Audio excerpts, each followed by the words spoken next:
Hi, everybody. So today I'm going to be talking with one of my sisters, just waiting for her to come on. And her and I were just chatting last night about, oh, there she is. Let me see how I invite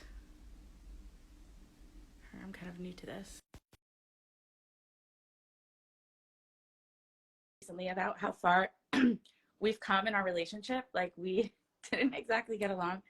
I'm like super sensitive, and she's a really good person. Just, oh, there you are, Mussi. Hi. Hi, Chanie. Hi. It's so strange because I watch you talk about me and then until I join. Do you feel popular? It feels special. I was attempting to join from my computer, but that didn't work. So we're here on the phone instead. We're glad you're here. So I was just saying that you and I are very, very, very, very different. in not in a bad way. It's actually sometimes I'm jealous because you say like you're not a highly sensitive person, so things are like certain things don't bother you as much, and it's easier for you, which I'm jealous of sometimes. But for me, just being really highly sensitive and just different personalities. I feel like growing up, not necessarily learning communication and everything, we kind of didn't know how to value each other and how to understand the best, kindest way to communicate with each other. But we've come so far and now we're so close. And I thought it would be really cool to talk about our journey and things we've learned along the way. We were talking about it and I just thought, wow, it's so cool. Like we've really come so far and we've learned so much about I'm still getting over pneumonia. I mean, I don't have pneumonia anymore, but I had it, so I might cough once in a while. Just beware.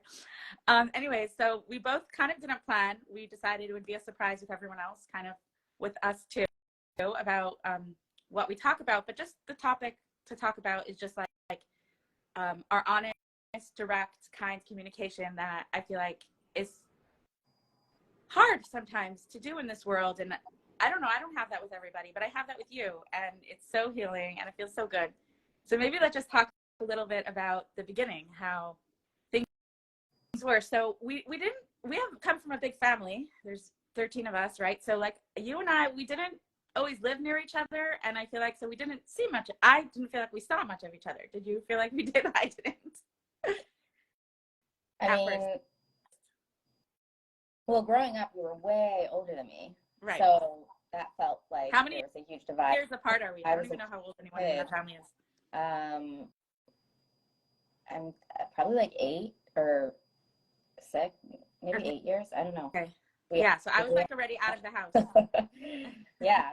I mean, I was in 9th grade when you got engaged. Actually, maybe I was in 8th grade when you got engaged and 9th grade when you got married. Okay. But so, yeah, you were big and cool, and I would like, I was cool. Very cool. I never knew that. I always looked up to you and would listen to all your conversations and take notes for myself. Yikes. So yeah, I think more like becoming an adult and then trying to like get to know each other both as adults was tricky. Like I think specifically when I moved near you, we both lived in Southern California, which should be a really exciting thing for two siblings to live close to each other. I think that's when, things started to maybe get more like resentful and in our faces about like what, like, non-direct, non-kind communication, like no communication at all. I know that like for me, I was extremely busy and extremely overwhelmed and struggling a lot in my life at that time. And for me, it was like I had this safe haven, this home that I could just run to when I needed to and escape to. You're saying my home. Mm-hmm. And that's kind of what I saw you as. I didn't see you as, and I didn't have any space. Like I was so buried and drowning under my own pain and under my own struggles. I didn't really have the capacity to see anyone else. So I feel like having you be having you be nearby. Also, maybe because I'm thinking about it. Also, maybe because you were so much older than me. I don't know. But either way, I never really invested in the relationship, like personally, like to connect with you as a person. It was always just about like coming to you with my kids, having my kids have a place to play, having food to eat. In a way, taking advantage. I didn't see it that way. I saw it as like miracles and angels that I had some place to be. And I'm still so grateful that I had that and that I was able to have that. But yeah, I guess you could talk for you, but I think just over time that took its toll. Yeah. Yeah. Thanks for sharing that. Yeah. So for me, I was so excited that you were moving there. And in the beginning, I didn't realize at all. I always took everything personally. I thought everything was my fault. So I definitely felt, looking back, I felt like maybe a little bit used, like you didn't necessarily see my heart. You just wanted to come when it was convenient for you. But I never really stopped and listened to what I was feeling or what was coming up. I would have an uncomfortable feeling and I would think, oh, it's just my fault. I'm just too sensitive. I don't know what I'm talking about. I should just be nicer. So because I took the entire responsibility for the relationship on myself, I didn't see it that way. I just thought that something was wrong with me. And I didn't really know, like you were saying, you weren't really in a place to be able to, you were going through a hard time and you weren't really able to see other people. I, in a way, also didn't really see other people, but I didn't really see other people's, what's the word, like their, like when they weren't able to show up, I didn't recognize that they weren't able to show up. I didn't recognize that maybe they were struggling and going through a hard time and couldn't or didn't have the capacity. I thought if I am more loving or if I'm more kind or if I try harder, then they're going to see me. So I was just so busy trying that I don't think I ever really realized. So we were talking about how something that well, let's first talk about. Can I add something to what you said? Please. I think that what, like, the fact that I was so non-direct, I never was direct. I never was honest. Maybe I was direct, but I was never honest. I didn't feel comfortable with conflict and I didn't feel comfortable saying true things that might hurt other people. I just tried to like run instead and hide and just be not around that person or not have anything to do with them. That was my way of dealing with conflict.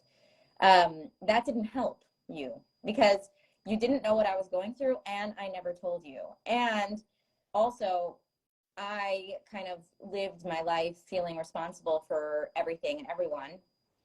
So if somebody would tell me that they're struggling with something or someone would tell me that for something as simple as like someone saying like, oh my gosh, I really need food from the store. Immediately my reaction is I have to go to the store to get them food. Like, I don't want to do that. They never said anything about me. They were just sharing something to more things, like someone telling personally what they don't like about me or what's wrong or what they're upset about me. Right away I feel like I need to fix it and I need to make them feel better and I need to make it better.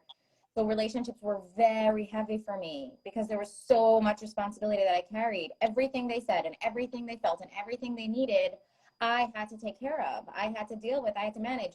If they're telling me something, it must mean because it's for me to fix. It's for me to make better. So I was doing so much fixing and making better for everyone in the whole wide world that relationships were exhausting, and I honestly would prefer not to have them. I really didn't want to be close to anyone else because I was already drowning so much that I felt so overwhelmed by my own life that I didn't want anyone else in my heart vicinity. Like physically, no problem. We could eat together, we could laugh together, we could even joke together. But heart, no way. Emotional, no way. Emotional, no way. Like anything to even if it was physical, even if someone would need things for me or want to talk to me, want to get together with me, want to spend time with me more, like it was such a responsibility for me. I didn't have the skills or the permission to say I'm struggling or I'd love to, thank you so much.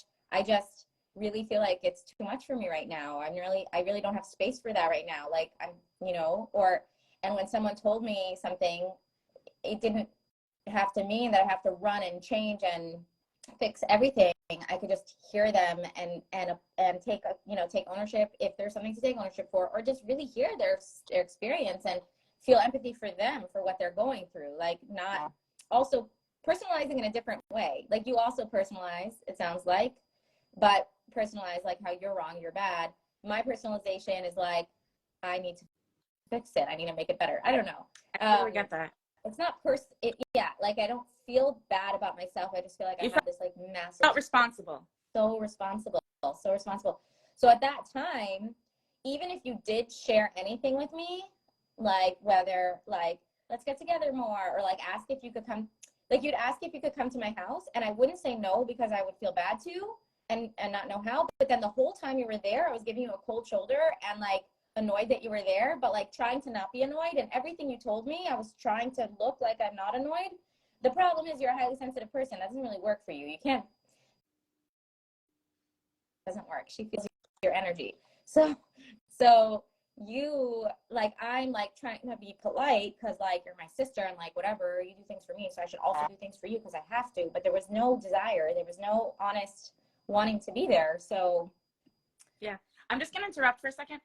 It just I don't know, I put my phone on do not disturb because if people call or text, the sound goes off. Oh. So I think that's what happened for you. So I just, for people to hear better.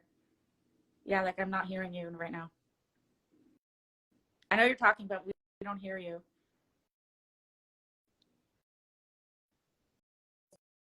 Did the do not disturb. Also, my phone's gonna die. If I turn my phone to the side, is it gonna change? Oh, yeah, am I gonna actually be sideways? Yeah. Is this okay? Yeah, you are sideways. This is gonna be dizzy for people. Okay, let's see if I do this, if it charges. I don't know. This is supposed to charge phones, but I don't know if it actually does. Okay, we'll see. I have like 15%. High in the middle. Oh wow. Oh well. Okay, so basically, yeah, so what I'm hearing you saying is that you felt really responsible, and it's really interesting because when you were sharing everything, it reminded me that I didn't know you were going through a hard time. I didn't know that you didn't want me there because your words said, yeah, of course. But because I'm a highly sensitive person, I did pick up on energy, and I felt this really overwhelming feeling. And I just felt like my whole life, like I always did, was, wow, like this is my fault. Like I am not enough. And I felt like just like this anxiety and felt really confused about it. Anyways, there's so much we could talk about, but I really want to get to like the healing part and stuff and like what helped us. So let's talk about that moment where so after that, you moved away and we both went on our own healing journeys. We didn't really talk much. Whenever you kind of needed something, you called me. And then my journey was to really I started to realize that I do matter and that my needs do matter and that my feelings do make sense. And not everything is my fault. And I started really healing from that. And it was really scary for me to start to say like I have needs too, and to learn how to say no and all those things. But then like, I don't know, a year or 2 years, 3 years later, you called me and you said, hey, can we come to your house? And you remember the details better, so if you want to share that story. Yeah, so we were talking about taking a vacation to Southern California. So of course I have a sister there, we can stay there. Meanwhile, I hadn't had anything to do with Chanie. Not only that, Chanie, at one point you were like very clear with me, and it was so beautiful that you were able to be that clear. But at one point you let me know, like, I'm not going to call you anymore, because you would call me and you would try to talk and I always would have this like, so bad for myself. Yeah, I would always have this, like, I would pretend I want to talk to you, but really I didn't. So I'm sure that the feeling for you is like you're a burden or totally. You're annoying, because I was feeling like you're a burden, because I felt like I didn't have permission to say, I don't have time to talk, or I'm struggling, or I can only have this conversation if it's all about me, or whatever was the truth. You know, like I didn't have that ability at the time. So instead I would talk to you when I didn't want to, and all of that annoyed negative energy would come through to you as like you're the problem. You know, I wasn't being clear and I wasn't saying the truth. Anyway, so yeah, so you at some point were like, I'm not going to call you anymore. Like, if you want to have a relationship with me, you take initiative. And I actually remember at that time, I was also growing a lot and learning a lot and working on myself. And I wasn't in a place to like initiate relationship at all. I was totally till the top, but in a more healing way. Like, it wasn't just struggle. It was till the top of healing and recovery and everything like that. And I remember just being so happy for you. I was like, yes, you deserve that, honey. Like, you should not have to run after people. Like, yes, you're right. I should be giving back, and God willing, one day I will. Like, whatever. Anyway, I don't even know if I said that then, but I felt that. Yeah. Anyway, so yeah, so we're coming to Southern California. I was like, I have a sister, for sure. Let's go stay there. So I called to ask if we could come. Maybe it was like a holiday or whatever. I called to ask if I could come. And you just basically said, you're like, I really don't feel comfortable with having, like, I would love to have you come potentially, but we don't really have a relationship. And like, it doesn't feel good to me to feel like you're just coming because you want my house. Like, if you're coming, I want you to come because said I'm not a hotel. We're connected. Yeah. I didn't say that. I'm trying to be polite, honey. Not always polite. No, it was perfect. It was straight up. It was honest.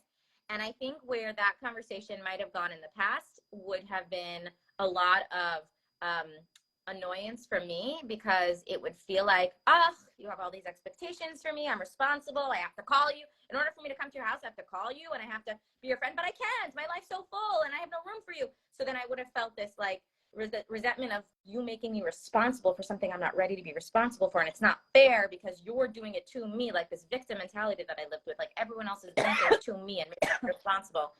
And so that's probably what would have happened. And I think probably some of what you might have been expecting too, like a backlash from me when you said like, no. I was so scared. I remember I was sitting outside. I was like shaking. I was terrified. I was just learning that I could say no. I didn't even know how. Even now, I'm feeling the fear in my body. I'm very sensitive, so I feel everything, even 40 years later. It's very annoying. Anyways, yeah, and I was just like, no, and I'm gonna say no, and I don't know how to say no, and you're gonna be so mad at me. And I also felt like it was my fault that I should say yes, and I shouldn't be bothered. And maybe I'm making it up that I feel used because I didn't really trust my feelings yet. I still sometimes struggle with that, being told that my feelings don't make sense. But I just knew that I needed to take care of myself. And then when I said, I'm sorry, no, I was waiting for you to be annoyed, for you to be upset, for you to say it's my fault or whatever. And you responded so compassionately and so kindly. And you said, of course, that makes so much sense. Thank you so much for your honesty. I totally get that and respect that. And as soon as you said that, I'm the kind of person, it's good and bad, but like, if somebody is kind to me, like, I just forget everything and I just love them. And I don't know. So my heart really opened to you. I had like a wall up because I was hurt and felt very used. And like, you only wanted to talk to me when you needed something and I didn't even matter. And I think those few years of you not calling me, and after I said, call me, you take initiative, and you didn't, I think it was proof to me that I'm not making it up. Because I think when I was busy trying it, a part of why I always tried was because I didn't want to face and feel the fact that people weren't emotionally available for me. So if I always tried, I didn't have to face the reality. But when I stopped trying and you totally disappeared from my life and didn't even say hello, like you were gone, then when you asked me if you could come, it was like I had that proof. And I was like, absolutely not. Like, I'm a person. I'm not like a hotel. And because you respected my feelings and you acknowledged them and you responded with such sensitivity, and I was like, wow, like, she changed. You're not the same person anymore. You've come so far. And so anyways, I don't remember what happened after that, but maybe you do. I think I didn't come that time, but I think just there was this opening that happened that like, oh, like maybe it could be different. And when we got together like over a holiday, also like the whole family got together and like, I think we were hiking or something. Oh yeah, I remember that. And I just like, I came over, I gave you a hug and we were talking, and like, I think that also helped. Like, it just was very natural and very smooth. And there was no like, I wasn't bringing up stuff. You weren't bringing up stuff because there's nothing to bring up. Like, it was fine. You were honest. I was honest. I think, and just to reflect on my experience in that conversation, I had grown a lot and learned a lot and also become a lot more safe inside myself. So the safety that I found inside myself enabled me to really know that I don't have to take responsibility for everyone in the world, and that everyone else's experience is their experience, and to trust people with their experience. I don't have to save everyone. So if someone's sharing something with me, they're really just like opening, like allowing me to see into their world. They're like trusting me with a piece of their heart. It's very vulnerable. It's it's humbling. It's like, wow, they're letting me see what their experience is. Like, people are beautiful and people are going through stuff, and it's a gift. It's a gift to be let into someone's experience. So I learned to just really hear the other person, what they're coming from, and not automatically feel like the whole world is dumping stuff on my shoulders. And when you said that, I had a full understanding that I had not been present in the relationship, and that I had not invested at all. And it made so much sense, of course. And like, yeah, it stung a drop. Like, I want to come and you don't let me. But what kind of right do I have to just come? You're right. I am coming to a free hotel, right? We could go to Southern California and get a hotel. We don't want to get a hotel. We're going to stay at our sister's house instead. You were right. There was nothing wrong about what you were saying. It was 100% true. And my strength inside of loving myself and growing my own self-worth and everything enabled me to hear that and not have it be a threat to me, so that I could actually make it about you, which it was about you. You were sharing about you, and hear you fully and reflect back like, wow, that makes sense, you know? So it sounds like there was a big shift for you, feeling responsible to realizing you weren't. Can you talk about, that's huge. I'm sure there's so many things, but if there's like one or two things in specific, what do you think helped you come to realize you're not responsible for others' feelings, and therefore you were able to start listening to their feelings as just about them, and that you don't have to fix it and you don't have to take care of it? What encouraged you to be able to do that? That's like a really big deal. It's a really big deal, and it's a really big question. It is. And I think that what really pushed me is that it wasn't working anymore for me. Like, it just, what my life was in shambles. My life was completely unmanageable. I hit so many rock bottoms. Sorry to interrupt. How did you realize that it was that wasn't working? Because that's a big realization. Like, what? Right. So really, I mean, if I was to give you one simple little answer of like the first inkling, it was an article that I read about codependency. Okay. That totally opened my eyes.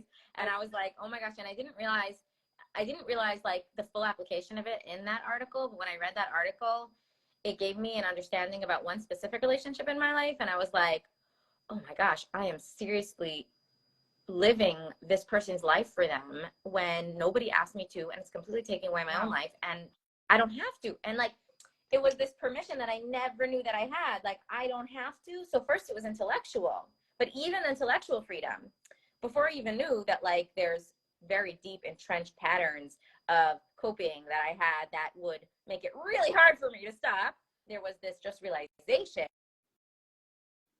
10% battery. I can't hear you. I have 10% battery left. Let me see if I could plug this in and still prop it up. I don't know if I can, but I'm going to try. Hang on. Okay. Maybe you can hold it. I know, but then it's so shaky. I'm trying to prop it so that it's not so shaky. Shaky, but it's better than just disappearing in mid-conversation. Well, this is good. This works. I'm crooked, but it's plugged in, no, so we're good. This is fine. All right. I won't look at Wow. So thank you for sharing that. That makes total sense, and I really relate to that. So anyways, moving right along. We could talk forever on every detail, but you know, people don't, I don't know, we don't have the whole day. So basically you learned to not be responsible for other people, so that led you to be able to really listen.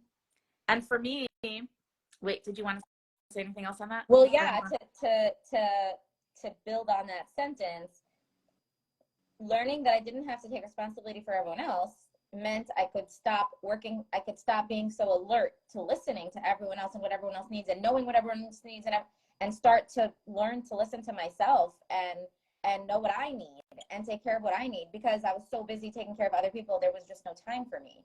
So learning that I could take care of my own needs and learning to listen to my own needs meant that I was okay because I was being taken care of for the first time ever. And then if I'm okay and taken care of, then you're not a threat, and I can listen to you fully. And listening to me really allowed me to start listening to others. Like, wow. It's not simple, but it's that simple. Totally. You know? So that's really cool. What I'm thinking about now is, now I understand. I mean, I kind of always understood, but what I'm realizing is when you felt, tell me if I'm right about this, when you felt that you couldn't, you had to fix it, and you were responsible, and you were sitting there trying to hold it all together, sometimes it got too much, right? So always, because you felt like always too much. It was too much, but because you were pretending to care or whatever, or trying to be polite, when you couldn't hold it in anymore, it came out as like sharp and rude and like, whoa. And I'm so sensitive, like I would cry. Like, you're so mean. But I didn't even say like that's hurtful or that's mean, because I thought everything was my fault and I deserved it. So I kind of just apologized and tried even harder, which overwhelmed you even more. And it was the cycle of like you try, right? Like you trying to be polite and feeling responsible while I shared or said anything, me getting hurt because your response was very sharp. Like I remember one time we were talking, I think we were in the pool and we were talking and you were listening, and then suddenly you're like, I don't want to talk, like I don't talk about this. And I was like, so why don't you just tell me? Like I felt so hurt because I am somebody who really, really, really tries really hard to, by the way, I'm not, is it okay that I'm sharing this so honestly? Yeah. I mean, it's true. Okay, it's good for people to hear. There's hope. You don't have to stay in your, you know, how you are. You could grow. Like I've changed so much. You're very, I know I'm a beautiful person and I know I always was, but I know that I had some behaviors that were very hurtful to other people. Yeah, as did I. So for me, I'm somebody who really honors people's boundaries, and I want to be, see, that's my thing. I so badly want to know. I was really hurt that no one ever told me what they needed and what they wanted. Right. They would just wanted you to know. They just wanted me to know, and they would yell at me when I didn't know, or punish me, or ignore me, or stop talking to me. And that was so hurtful because like, not in a good way, would do anything to please and to support and to honor other people. And it was very hurtful to me that it was like, why didn't you just tell me? But like you said, like you didn't know that you could. And so once you started listening to yourself and you started knowing that you're not responsible, because when somebody, I know for me, when I feel like I'm not responsible, I can say honestly, hey, I don't want to talk about that, knowing that if the other person is hurt or offended by that, it's not mine to take care of. And when I know that it's not mine to take care of, I can say it with compassion sooner. I can say it right away. I can be honest in a kind way. So I really appreciate that, because now, Mussi, like you, the way you communicate is so clear, so direct. I never, ever have to guess what it is you're thinking.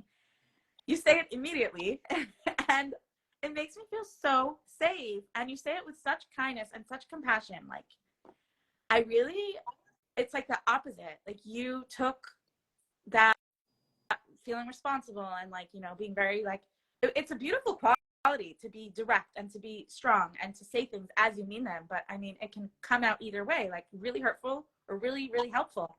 And now it's so helpful. I love, love, love how you are. And I love that I know that you're going to say, this doesn't work for me.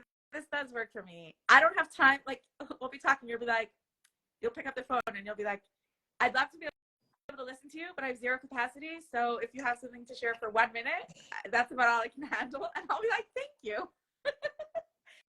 Oh my gosh. I love it. Like, I don't have to guess. I know that you are going to tell me exactly what you need, when you need it, how you need it. And for us growing up, we were never told. We were just expected to know. It's just so healing and makes me feel so safe. And I wanted to know if you could talk about tips on how to communicate directly and kindly, because you're so good at it. And it's something that I feel like we all, myself included, you know, are still working on. And you really have it down. So I don't know if maybe you could talk a little bit about that. Well, I know, like we said before, the prerequisite for it is not feeling like, is knowing that I'm not responsible and not feeling like the other person's like forcing me. Like when I would come out with my biting comment of like, I'm not talking about this anymore. Like I have to go, bye, like, and just run off. It was coming from this place of this whole time, I can't say that I don't want to talk. And you're just going on and you're not getting it that I don't want to talk. And you're so annoying that you don't get it and that you're just talking anyways. Can't you just stop? And then eventually it's like, well, what do you want from me? Like, you're not getting it. You're not being quiet. You're just talking and talking and talking. So I'm sorry. Like, I'm being mean, but like, it's your fault because you made me listen for all this time. Yeah. And I just like, there was no idea that I was able to just say it. And having permission to say, like, the idea that clear is kind and unclear is unkind is an idea that's intellectual, that maybe once someone listening to this is like, wow, like, oh, I can do that. For me, it didn't start from knowing that as much as it definitely learning nurtured heart and learning about clarity and learning about that clear is kind is like huge and helped me so much and made me even more clear, because I believe in clarity. Like, and I get it that like delving deep into the work of nurtured heart has helped me understand the difference between clarity and negativity. They're literally not the same. Clarity enables success and positivity, and lack of clarity breeds negativity. Like, right, you're not being kind. You're not being kind to pretend you want to listen when you don't want to listen. Yeah. Because when you pretend you want to listen when you don't want to listen, you're lying to the other person. And in the end, they feel it, or in the end, you blow up, or in the end, you never want to see the person again. You posted something about your daughter once, about how she took a break from her friend while they were playing and how proud you were of her. And I spoke about that to my daughter, because there are some friends that she doesn't want to have over, she doesn't want to play with sometimes. And I know it's because the entire time they're here, it's exhausting for her, because she feels like she has to be the most amazing hostess and she has to give them the best time ever. So the whole time she's busy taking care of them, and it's exhausting. And by the time they're done, she's so done with them. She never wants to see them again. And she doesn't want to have any friends over. She literally, she doesn't like having friends over. She says no to almost every play date. And I was trying to explain to her, I was like, look at the end result. You're being so kind. You're being such a good hostess. You're helping them. You're taking care of them. You're listening to everything, getting them every little cup of water, doing only what they want, nothing that you want. You know, everything's about them. But the end result is that then they don't get to be your friend, because they're getting this wonderful treatment, but then you're sick of them and never want to see them again. So then they lose you. Better that they have you in a way that works for you, so that it could be sustainable, so that it could last. Like, it doesn't, clarity doesn't last. So I think tips. You're saying tips, practical. I don't know that I'm such a practical person, but but like for me, it's about, let me lay the law of the land. Like, let me explain what's happening for me. Let me be completely open about what the reality is with myself and with you. And then we can work from there. If it works, great. Like, I'm giving you a chance because I'm being clear with you. Like, now you know. And now you get to choose. I'm giving you the choice that is yours to begin with back to you, because it's your choice if you want to talk to me while I'm feeling stressed and harried and running and talking to my kids. It's your choice. So, but I'm going to be clear about that and not just be upset. Right. And you were so, I'm going to give a clear example of how you say that, just to help other people. And then I'm going to interrupt with something else, because I'm going to forget. And in my head, I'm like, okay, I need to say it. Okay. I love everything you're saying. So I'll call you, I'll text you like, hey, do you have a minute? Or I'll call you, hey, do you have something to listen? And you'll say, as long as you're okay with the fact that my kids are home and I will be interrupted and I'm not fully listening to you, sure. If you need me to fully be available, you might not like it. That's like, that is your clarity. Like, instead of saying yes because you feel bad, then constantly interrupting me and then I don't feel heard, you're very clear. If you're okay with that, which is what you're saying. And also being okay with, I would say no, but I don't have to say no. I could leave it to you, because it's surprising, but sometimes people just want to talk and they don't care if someone listens.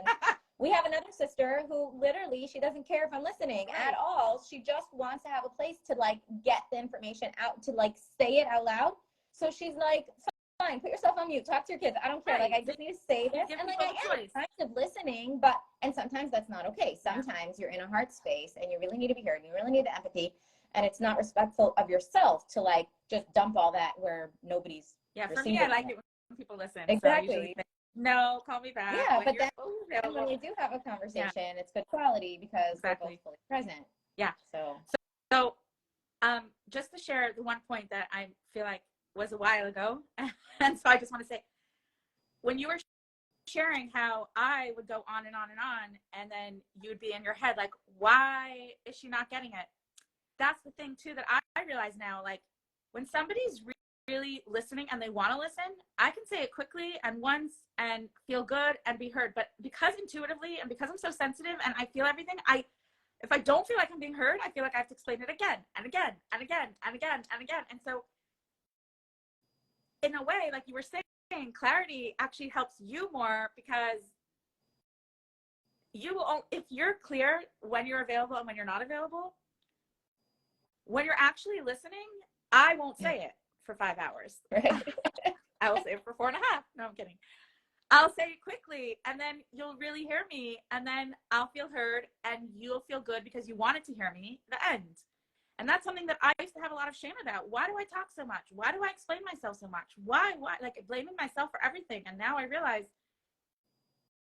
if the other person's not interested, even if they don't tell me, or if they don't want to, or if they're annoyed, or if they're brushing me off, or being dismissive of me, it's like we never had the conversation. So I keep repeating it because just because somebody said, I heard you, I know that I wasn't heard. And that's something that I have learned, that if somebody, I love that we're talking about taking responsibility for ourselves. What I have learned about that is that if I see that the other person isn't listening, not to stop sharing, because it's not loving to me to talk to myself and to try and beg somebody to hear me.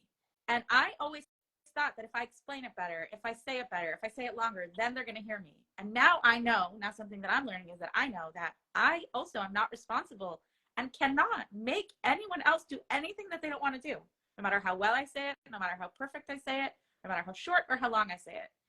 And so now I honor myself by trusting myself. If I feel energetically that the other person, I don't feel taken into consideration, or I don't feel like they're listening, or I feel they're busy, I'll say, I'll stop sharing. Which I think for both of us, it's like what I'm hearing is we're each learning to take responsibility for ourselves instead of trying to change the other person. Like, you know, right, that you're not responsible to fix it, and their feelings about it are theirs to take care of. And I know that I'm not responsible to make somebody see me, or make somebody want me, or make somebody think that what I have to say is important.